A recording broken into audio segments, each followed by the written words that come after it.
Okay, so let's talk about your brain. But I want you to forget, just for a second, that it's just an organ. Instead, think of it like this. It's the most powerful, most complex corporate headquarters on Earth. And you're the entire operation that it's running. Yeah, to put it simply, your brain isn't just on the team. It is the CEO. It's the boss. It's calling all the shots. From crunching some crazy complex problem to something as simple as, you know what, I'm gonna get up and walk across the room. That's the boss talking. And the power of this boss, it's just staggering. I mean, we all think supercomputers are the absolute peak of processing power, right? Well, guess what? Even the best of the best can't hold a candle to your brain's ability to take in, understand, and react to the constant flood of information hitting your senses every single second. All right, so let's take a little tour of this amazing corporate HQ, shall we? Our first stop? We're heading straight to the top, the executive suite. This is where all the big decisions get made. Welcome to the Cerebro. And hey, when I say top floor, I mean it literally takes up most of the building. Just look at this. The cerebrum makes up a whopping 85% of your brain's weight. So yeah, it's by far the biggest and most dominant department in this whole operation. So what are these executives up to all day? Well, this is where all the big thinking happens. This is the part that powers your learning. But it's also the command center for all your voluntary muscles. So anytime you decide to walk, or dance, or play a video game, yep, that's a direct order coming straight down from the top floor. But look, a great strategy from the C-suite doesn't mean a thing if you can't actually pull it off, right? For that, we gotta head down to the operations floor. This is where we'll find the coordination crew. No, seriously, just think about it for a second. These actions seem so simple, but they take this incredible amount of real-time calculation and adjustment to keep you balanced and moving smoothly. So, how on earth does your brain do it? Well, that is where the cerebellum comes in.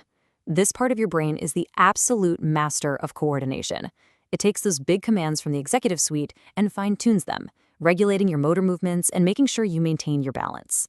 Without this team, yeah, we'd pretty much all be falling flat on our faces. Okay, so we've got the stuff you think about doing, right? That's the cerebrum. But what about all the stuff your brain just does for you? All those mission-critical things that happen in the background to keep the whole company running 24/7 without you even having to think about it. Well, that's the job of the brain stem. Think of it like the building's utility department. It's on total autopilot, handling all the essentials: your breathing, your heart rate, digesting your food, all the stuff that has to happen for you to stay alive. It's the tireless engine room keeping the lights on, and you never, ever have to send a memo. All right, every big corporation needs a department for security, right? And HR, someone to manage the personnel and keep all the important records. In our brain's HQ, we can think of this as the emotional core. Emotions, survival, memory. These three things, man, they shape pretty much everything we do. They're our internal alarm system, our emotional compass, and our corporate archive, all rolled into one. And you won't believe it, but this whole massive job is handled by one tiny, super specialized department. Say hello to the amygdala. It's this little almond-shaped spot, but don't let the size fool you. Its job is huge.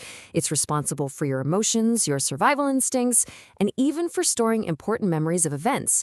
It's the perfect example of how, in this corporate HQ, size definitely doesn't equal power. All right, the official tour is over. Now for the really fun stuff. Let's talk about some of the company's secrets. You know, the kind of brain hacks you'd only hear whispered around the water cooler.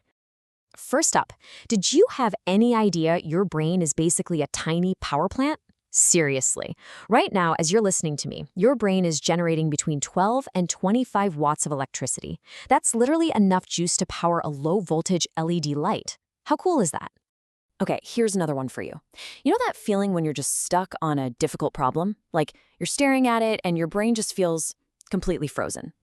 Well, it turns out your brain actually has a built-in reset button for exactly those moments. And it's super simple to use. See, after you exercise, your body makes this chemical that basically primes your brain for learning. So the next time you feel stuck, get up, go for a run, play a game, just get your body moving. Then come back and tackle the problem again. You might be really surprised at how much clearer things look. So there you have it. Your brain really is the ultimate HQ. You've got the C-suite, the operations floor, the facilities crew, the whole shebang. Its potential is just extraordinary. So the only real question left is this. Now that you know a little more about the org chart, how are you going to manage yours?